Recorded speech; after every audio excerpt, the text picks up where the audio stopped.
The development of torpedoes is a rather interesting subject to look at, even if relatively little has been written about it. There are lots of dead ends and quite a number of mad inventions, along with other ideas that actually sound pretty good in principle but turn out for various reasons not to work in practice. Now, while I've previously covered the development of the torpedo looking mainly at the main line of torpedo technology from the earliest days through the Whitehead torpedo and then obviously on into things like the Long Lance, the Mark 14, and other torpedoes of World War II, today we're going to head back to the 19th century, specifically up to the end of the 1880s, to take a look in a little more detail at some of the torpedoes and torpedoes technologies that ended up as dead ends for various reasons. So each torpedo will get a brief description, but there'll be quite a few of them. So first, we're going to look at the Warsop and Bretnell torpedo, and most torpedoes will be described this way, essentially named after their inventors. This dates back, rather surprisingly, to 1862, pretty early for a self-propelled torpedo, and very little is known about the weapon due to the lack of the inventors actually filing any patents or drawings, so all that we have left is a series of letters in the magazine The Engineer, as well as a report from HMS Excellent, the Royal Navy's gunnery school, which tested said weapon in 1862. Putting together these details, it seems that the torpedo consisted of an explosive charge and a compressed air engine, which was suspended from a float. To the float were attached wires, which allowed the whole contraption to be steered with depth control set entirely by the length of cable that was suspended from said float. The propulsion itself claimed to be driven by air pressure stored at 600 psi, driving what was described rather unhelpfully as a feathering horizontal paddle wheel, although quite how that was supposed to work remains something of a mystery in and of itself. On a technical level, if they were actually powering this thing with 600 psi compressed air, that would actually be significantly in advance of what anyone else, including the Whitehead Company, was actually capable of in the 1860s. However, the Royal Navy tests found the device to be defective, according to them, and unable to reach its target, so they declined to experiment any further, which was pretty much the root cause of much of the later correspondence, as various people argued whether or not they should have done more tests, and of course the inventors disputed the Royal Navy's findings. In 1868, one Mr. Braham came up with a device that was in some ways a bit more like a spar torpedo, only without the spar. It consisted of an underwater tube that expelled a wood and iron explosive charge, which used compressed air to fire the thing outwards, but the charge lacked any form of propulsion on its own, so it would only travel a couple of dozen yards before it gently began to arc upward toward the surface, as it was slightly positively buoyant. Now, at best, it meant that you didn't have to travel around with a socking great long spar on the deck, and the attack wasn't exactly obvious, but there were a few major disadvantages. Firstly,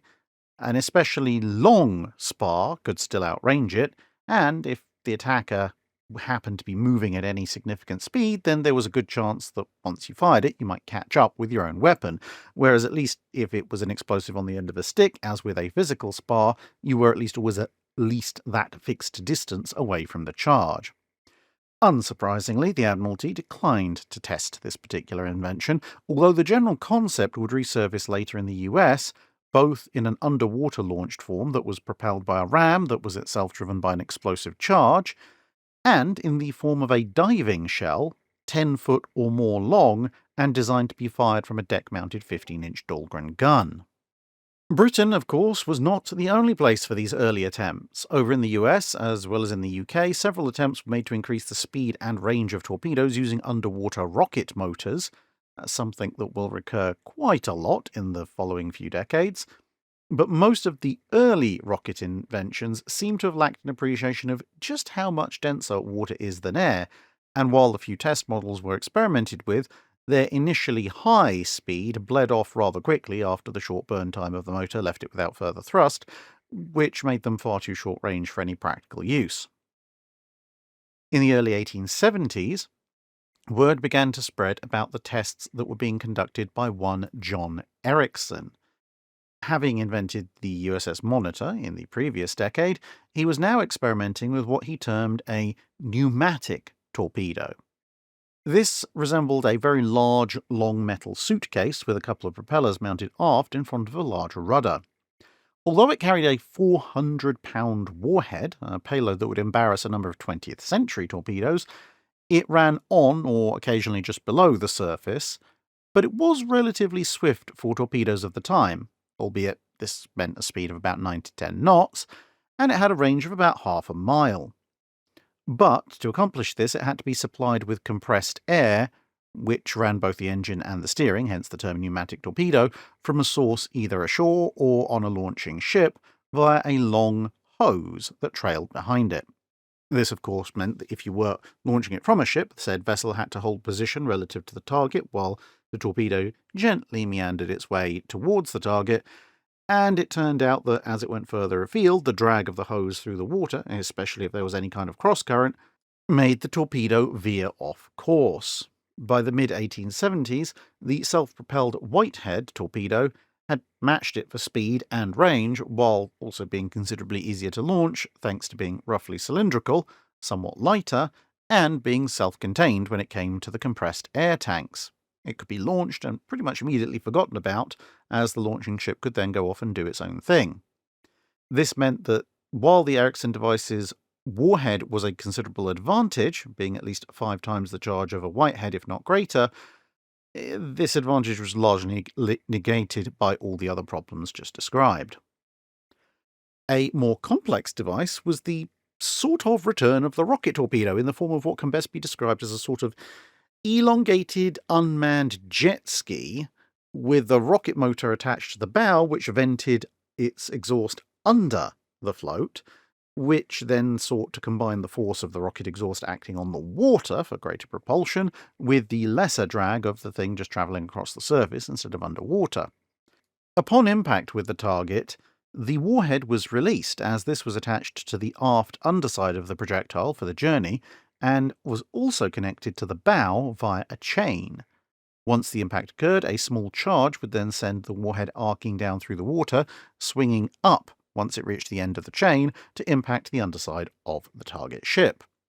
The complexity, visibility, and somewhat unguided nature of the weapon meant that it, perhaps fortunately, remained on the drawing board. Also technically of this period are the early versions of the Howell torpedo, or Howell torpedo, possibly.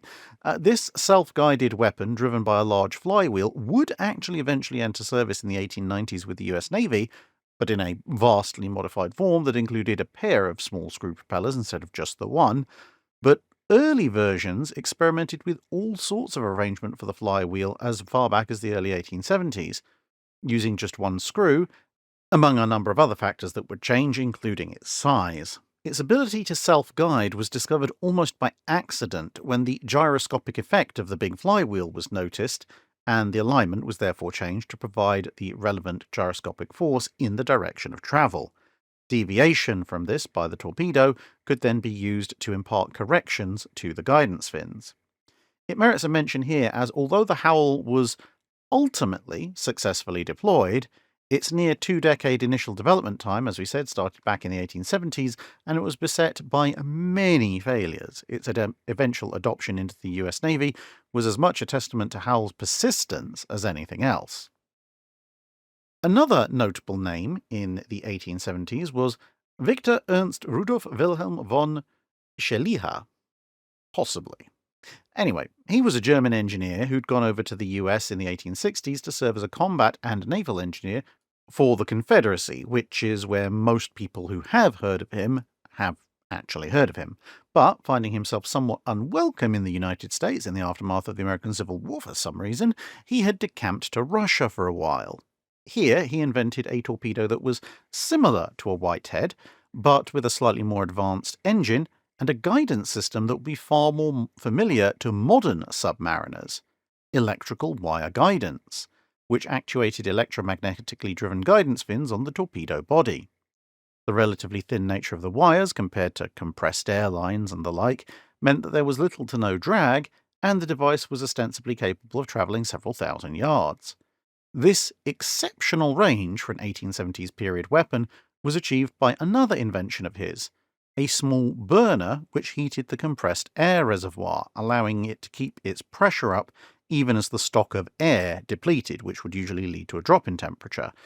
at least until all the oxygen within the weapon and the compressed air was depleted,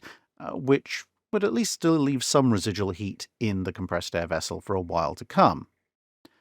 This overall principle, which in various forms would go on to be used in almost all torpedoes of the 20th century, bar the electrically powered ones, would not see widespread adoption in most navies until the turn of the 19th century into the 20th. So, why was his weapon not adopted wholesale much earlier than the heater torpedo was historically? Well, it appears that Shaliha's one big mistake was the method of delivery of the explosives. Rather than carry a big warhead up front, he instead attached a number of smaller, buoyant explosive charges along the top, with his idea being that the weapon, which at this point had grown to be something more of a miniature submarine, would then be driven around underneath multiple enemy ships and could attack them one by releasing these charges. But it was still unmanned, controlled from the shore or from a launching vessel, and the level of guidance and timing complexity needed to essentially blindly send explosives vertically through an enemy fleet was frankly beyond the capacity of the technology of the time, and despite forays into various improvements in the propulsion system, his odd reticence to simply just turn it into one big torpedo instead of a multi-charge mothership meant the eventual end of his efforts, coupled with the rather unfortunate choice of offering the design to the Imperial Russian Navy, which told him that, well, since he had no particularly great fortune to his name to pay for development and testing, if only he handed them the designs, they'd fund the construction and testing of the new weapon, and then pay him once the weapon was in service. For those of you who are familiar with late-stage Imperial Russia and all its political and military systems, it'll be no real surprise that they simply then just took the designs, cut off pretty much all communication with him, then failed to understand the drawings themselves, and then failed to pay him for them because, well, if they couldn't understand them, they couldn't build them, and they weren't going to turn around and ask the guy they'd essentially just robbed for help. But all of that meant that he was left with negative money, and he ended up in a debtor's prison. Other Russian inventors built their own torpedoes, but they mostly also fell afoul of internal corruption stealing their ideas or trying to pay them a pittance. Or also faced up to the fact that in this new field of underwater weaponry, Russia was very often 5 to 10 years behind the curve technologically compared to the rest of the world, which made it difficult for them to compete with the option of just importing Whitehead torpedoes. The fact that they even got close is actually a testament to the innovative nature of some of the Russian designers. But there were two notable attempts at unusual torpedoes developed in Russia, a liquid-fueled rocket torpedo that actually performed relatively well as a surface skimming unit in 1879, but when the tests advanced to the underwater stage, it turned out that the torpedo simply couldn't expel the pressure that was building up quickly enough in a submerged environment, leading to a rapid internal buildup of back pressure, which unsurprisingly caused it to explode almost immediately after the rocket was ignited underwater. The other attempt was a giant 6-ton, 39.5-inch weapon only ever exceeded in ambition by the Helmover torpedo of World War II, which was designed to be carried externally on a submarine, although at that size, given the size of submarines at the time, maybe the submarine was parasitically attached to the torpedo, but at 23 foot long, it was a little stubby for its overall dimensions and weight, and the compressed air engine was barely able to move the thing against significant currents, while also finding that it was being shoved off course by those same currents thanks to its relatively large surface area, and so this idea quickly faded out of view. Another inventor who had an occasionally tangential relationship with success was John Lay, back in the United States.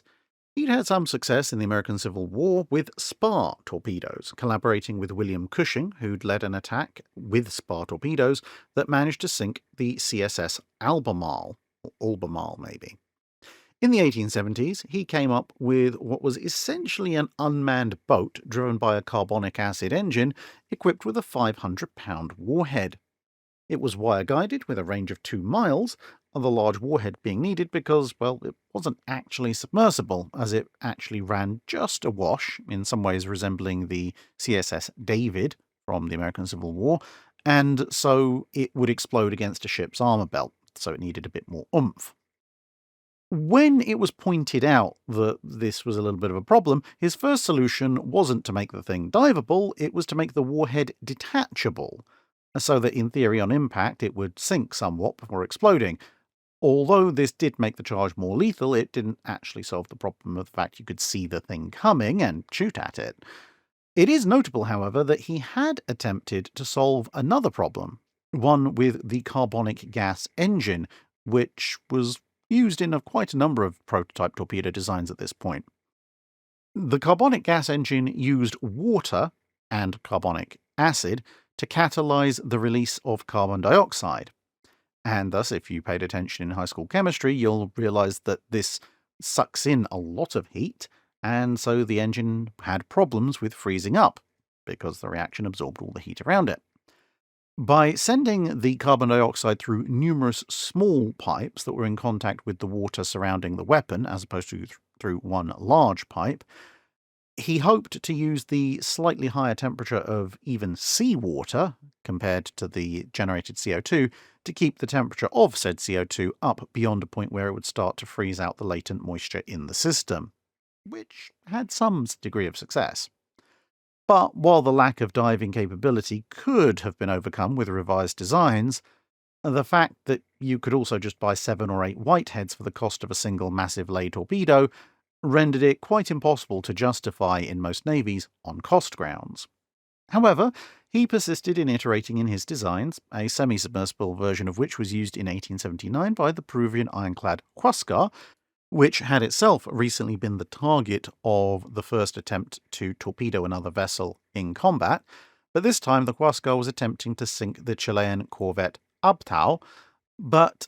something happened to the control wires after launch, and the torpedo instead doubled back at Huascar, and then refused to respond to any further commands. Luckily, the speed of the weapon was still quite slow, and so an enterprising lieutenant jumped overboard, swam out on an intercept course, and managed to kick the torpedo off course so that it missed its mothership. Just over a month later, though, Huascar was captured by the Chileans, and just over a year after that, a small Peruvian ship showed up with yet another lay torpedo, now trying to sink the errant ironclad. What is it with Huascar being targeted by early torpedoes? But, once again, the torpedo refused to respond to guidance and sailed off into the ether, although at least this time it didn't turn around and try and sink the launching vessel.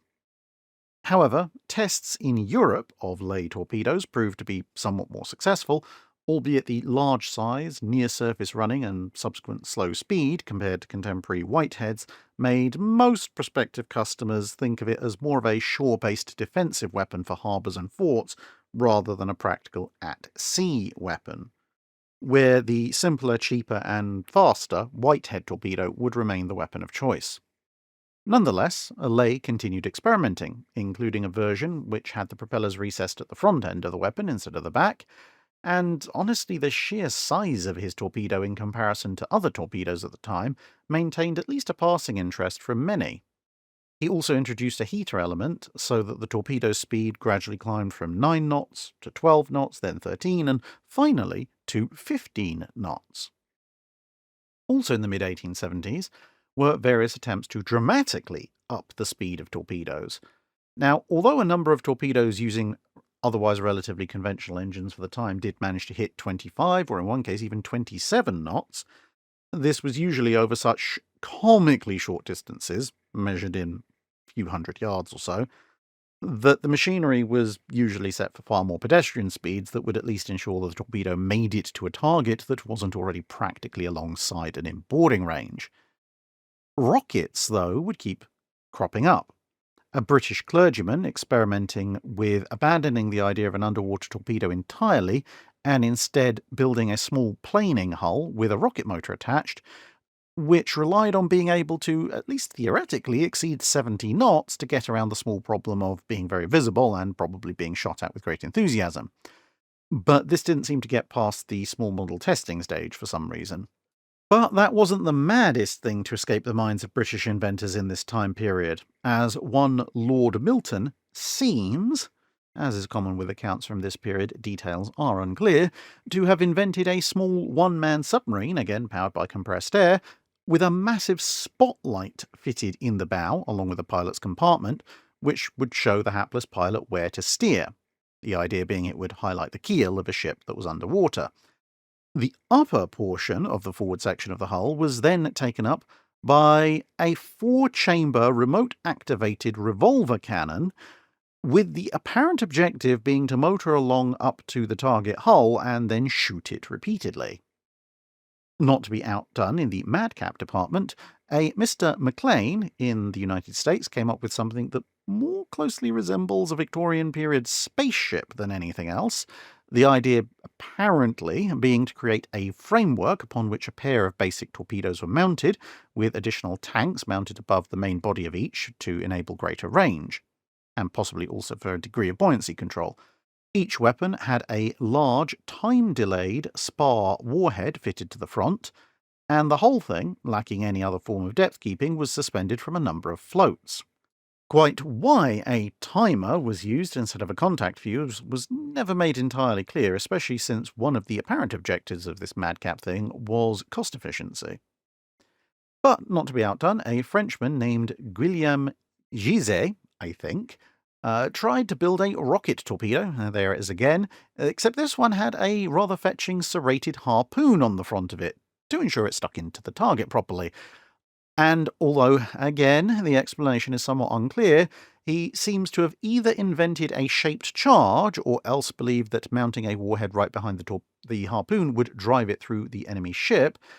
As part of the patent says, the spearhead may be made by means of igniting the explosive charge. Make of that what you will. Moving on to the 1880s, and the Paulson torpedo is notable mainly for its early use of a pump jet, which was pre-charged before launch with superheated water, which would then be allowed to flash boil into steam, whose pressure would then be used to drive an enclosed impeller, which would take water in from ahead and then expel it behind at high speed. It had a little onboard heater to help keep up the temperature of the steam, as compared to the similar Hall torpedo, which was solely charged from its launching ship's boilers, and used a balance-activated pair of deployable wings to prevent the weapon from rolling. These folded in and out of the torpedo depending on its roll attitude, which made the whole thing resemble a kind of underwater F-14 or Tornado, as in the fighter jet, not the weather system. Another device was the Burden torpedo, spelt B-E-R-D-A-N, which was proposed to the Ottomans by yet another ex-American Civil War inventor.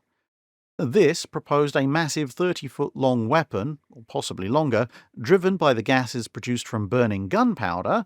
or possibly a rocket using gunpowder. Again, details are somewhat unclear, but in any case, this ran on the surface under simple cable guidance, with a party piece being that if it encountered torpedo nets, which were just being developed at this point,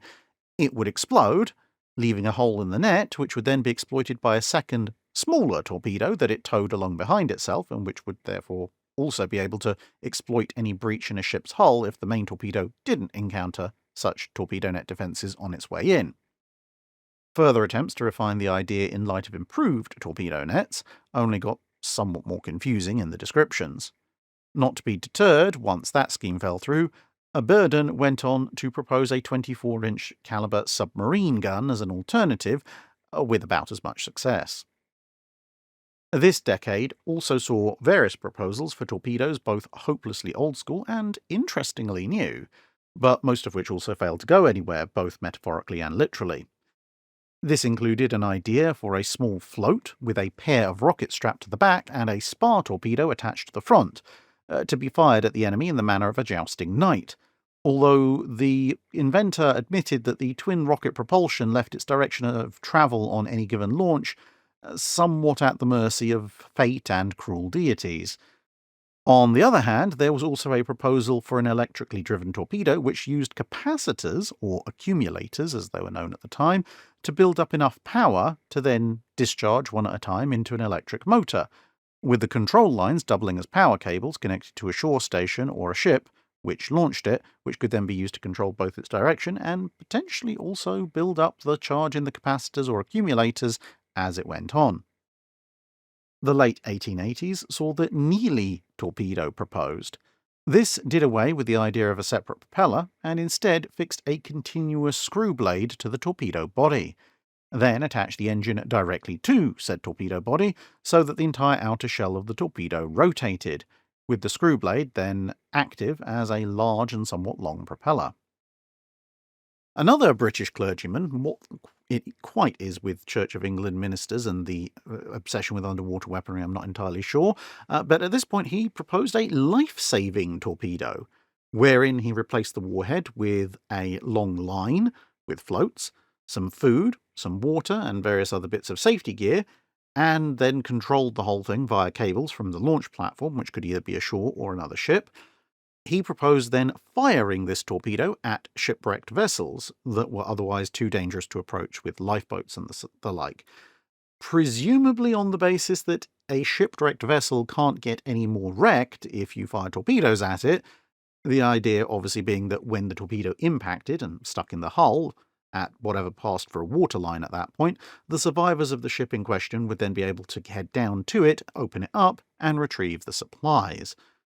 Presumably, the control cables would also allow the controlling ship or shore station to pull back the line that was built into the torpedo once it had been attached, and thus haul people to safety. Thorsten Nordenfeldt also had an idea for a torpedo when he wasn't inventing multi-shot automatic cannon. In his case, this was a very finely calibrated 29-inch diameter weapon that was packed with batteries, which would provide the propulsive power. The calibration was supposed to be so fine that it was just positively buoyant, to the extent that the margin was so fine that a shark-like wooden fin could then be attached, and this would make the weapon slightly negatively buoyant, forcing the torpedo itself to go underwater, but of course, as the wooden fin was itself buoyant, at some point it would reach neutral buoyancy and the top part of the fin would stay afloat, providing a small marker for the guiding operator, as this was a wire-guided device. It appears that the cost of building such a large weapon, combined with the issues in keeping early batteries from spilling or otherwise failing when in long-term storage, plus the discovery that different areas of the ocean have different densities, which can actually affect such a very finely balanced weapon, which overall meant that, although promising in controlled tests, the battery-powered torpedo would in fact have to wait until World War II until being properly deployed in anger. And that brings us up to the 1890s, at which point the technology of torpedoes was beginning to become widespread enough that most of the various flavours of madcap design outlined here, sadly in some cases, began to die away. And instead, new novel madcap ideas were invented for getting a torpedo closer to the target, such as large catapults, or gliders combined with catapults, as well as interesting ideas on the nature of the warhead. So if you'd like to hear about those ideas at some point in the future, let me know in the comments below. That's it for this video. Thanks for watching. If you have a comment or suggestion for a ship to review, let us know in the comments below. Don't forget to comment on the pinned post for dry dock questions.